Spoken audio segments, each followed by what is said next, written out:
شهر رمضان الذي أنزل فيه القرآن هدى للناس وبينات من الهدى والفرقان السلام السلام السلام السلام اے رحمت عظیم کے مہمان السلام، قرآن کے نزول کے سامان السلام، رمضان السلام اے رمضان السلام، رمضان السلام اے رمضان السلام۔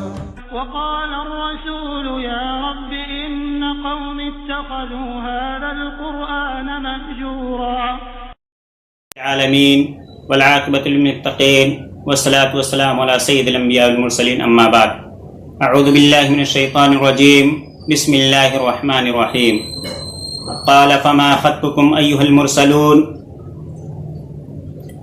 خطب کا لغوی معنی اور مفہوم۔ خطب بمعنی حال، معاملہ، مقصد، خواہ چھوٹا ہو یا بڑا، اور یہ لفظ عام طور پر کسی ناپسندیدہ معاملے کے لیے استعمال ہوتا ہے، یعنی جب سیدنا ابراہیم علیہ السلام کے معلوم ہو چکا تھا کہ فرشتے ہیں اور فرشتے انسانی شکل میں غیر معمولی حالات ہی میں آیا کرتے ہیں، بیٹی کی بشارت سے ان کا اپنا ڈر تو دور ہو گیا، تاہم ابھی اصل حیرت کا معاملہ باقی تھا۔ لہذا آپ نے فرشتوں سے پوچھا کہ آپ کس مہم پر تشریف لائے ہیں اور کیا مقصد ہے۔ ابراہیم علیہ السلام کو شاید اندازہ ہو گیا تھا کہ ان فرشتوں کے آنے کا کوئی اور بھی مقصد ہے، اسی لیے جب ان کا خوف جاتا رہا اور بیٹے کی خوشخبری بھی مل گئی تو ان سے پوچھا کہ تمہاری آمد کا اور کیا مقصد ہے۔ فرشتوں نے بتایا کہ ہمیں ایک مجرم قوم لوط کی طرف بھیجے گئے ہیں، تاہم ان پر سخت مٹی کے پتھروں کی بارش کر دیں جن میں سے ہر پتھر پر ایک ایک مجرم کے نام آپ کے رب کی جانب سے لکھے ہوئے ہیں۔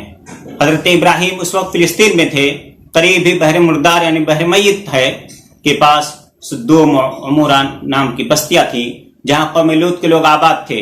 حضرت لوط علیہ السلام کی طویل تبلیغ کے باوجود وہ لوگ خدا فراموشی کی زندگی سے نکلنے کے لیے تیار نہیں ہوئے، چنانچہ حضرت لوط اور ان کے ساتھی اللہ کے حکم سے باہر آ گئے۔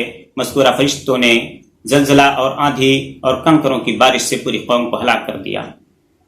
قوم لوط 2000 سال پہلے ختم ہو گئی، مگر اس کا تباہ شدہ مسکن بحر میت کا جنوبی علاقہ آج بھی ان لوگوں کو سبق دے رہا ہے جو واقعات سے سبق لینے کا مزاج رکھتے ہیں۔ اللہ تبارک و تعالیٰ نے لوط علیہ السلام اور ان کے گھر والوں کو وہاں سے نکل جانے کا حکم دے دیا تاکہ وہ عذاب کی لپیٹ میں نہ آئیں۔ کہتے ہیں کہ وہ صرف 3 افراد تھے، لوط علیہ السلام اور ان کی 2 بیٹیاں۔ ان کی بیوی مسلمان نہیں تھی، اس لیے ہلاک کر دی گئی تھی۔ بعض کا خیال ہے کہ لوط علیہ السلام اور ان کی 2 بیٹیوں کے علاوہ دیگر 10 مسلمان بھی تھے۔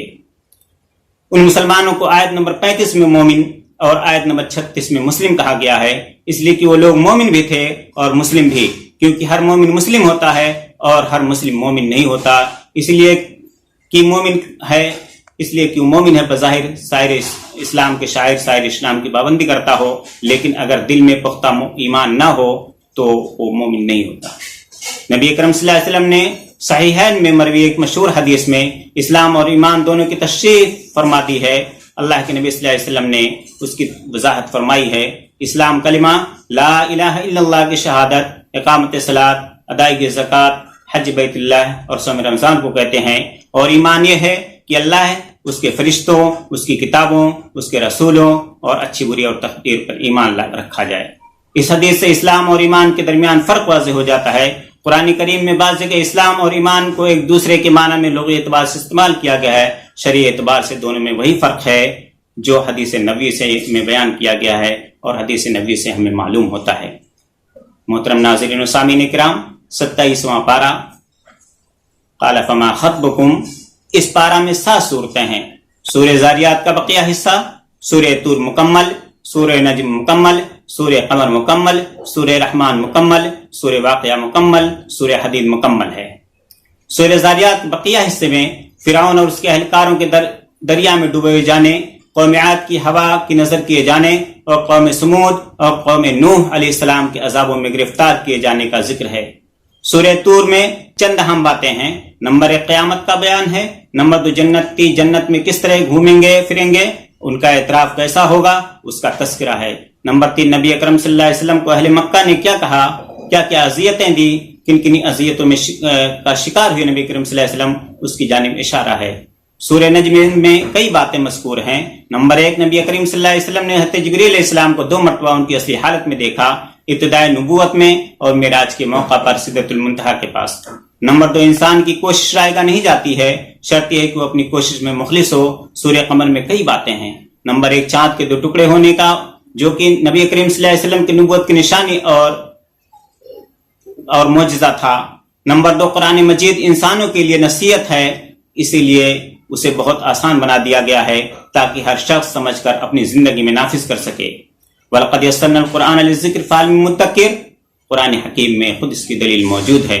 نمبر 3، مختلف قوموں کے دنیا میں عذاب میں مبتلا ہونے اور آخرت کے دن پریشانی میں گھرنے کا بیان ہے۔ سورہ رحمان میں بھی کئی باتوں کا بیان ہے۔ نمبر 1، قیامت کے دن حساب و کتاب کے لیے ترازو قائم کیا جائے گا۔ نمبر 2، اللہ نے انسانوں کو دنیا میں بے شمار نعمتیں دی ہیں اور اچھے لوگوں کو آخرت میں مختلف نعمتوں سے نوازے گا۔ ان کا تذکرہ کر کے بار بار یہ سوال ہے کہ اے انسانوں اور جنوں، تم سب رب کی کن کن نعمتوں کا انکار کرو گے؟ سورہ واقعہ میں بھی بہت ساری باتیں ذکر کی گئی ہیں، جس میں سے اہم باتیں یہ ہیں: قیامت کس طرح واقع ہوگی، اس کی ہلکی سی جھلک بتائی گئی ہے۔ قیامت کے روز لوگ 3 زمرے میں ہوں گے: سابقین اولین، اصحاب الیمین اور اصحاب المشأمہ، یعنی جہنمی لوگ۔ اللہ کی قدرت کاملہ کا بیان، نطفے سے بچی کی پیدائش، کھیت میں پودے کا اگانا، آسمان سے بارش نازل کر کے اسے پینے کے لیے میٹھا پانی بنانا، درختوں سے آگ پیدا کرنا، یہ سب اللہ ہی کی کاریگری اور قدرت ہے، کسی انسان کے بس کی بات نہیں ہے۔ سورہ حدید میں بھی بہت ساری باتیں ذکر کی گئی ہیں، چند باتوں کی طرف نشاندہی مناسب سمجھتا ہوں۔ اللہ کی وحدانیت کا بیان، فتح مکہ سے پہلے خرچ کرنے والے اور اللہ کے راستے میں جد و جہد کرنے والوں کی فضیلت کا بیان ہے۔ قیامت کے دن مومنوں کو ایک نور دیا جائے گا جس کی روشنی میں وہ چل رہے ہوں گے اور منافقین اس نور سے محروم ہوں گے۔ اسی طرح سے لوہے کے فوائد کا بیان ہے کہ اس سے ہتھیار بناتے ہو اور دوسرے منافع حاصل کرتے ہو، جیسے گھر بنانا، گاڑی، پل وغیرہ بنانا اور دوسری اشیاء کا بنانا۔ اللہ رب العالمین سے دعا ہے کہ العالمین ہم تمام لوگوں کو قرآن مجید کو ناظرین، اگر آپ نے چینل کو سبسکرائب نہیں کیا تو چینل کو سبسکرائب کر لیں، بیل آئیکن پہ کلک کر کے لائک کر دیں، اور لائک کرنے کے بعد آپ اس ویڈیو کو اپنے دوستوں میں شیئر کر دیں، کیونکہ نبی اکرم صلی اللہ علیہ وسلم نے فرمایا من دل علی خیر فلہ مثل اجر فاعلہ، جس شخص نے کسی کو نیکی کے کام پر رہنمائی کی تو اس شخص کو اتنا ہی ثواب ملے گا جتنا نیکی کرنے والے کو ملے گا۔ لہٰذا آپ اس ٹیکنالوجی کے دور میں ویڈیو کو شیئر کر کے ثواب دارین حاصل کریں۔ السلام علیکم و رحمۃ اللہ وبرکاتہ۔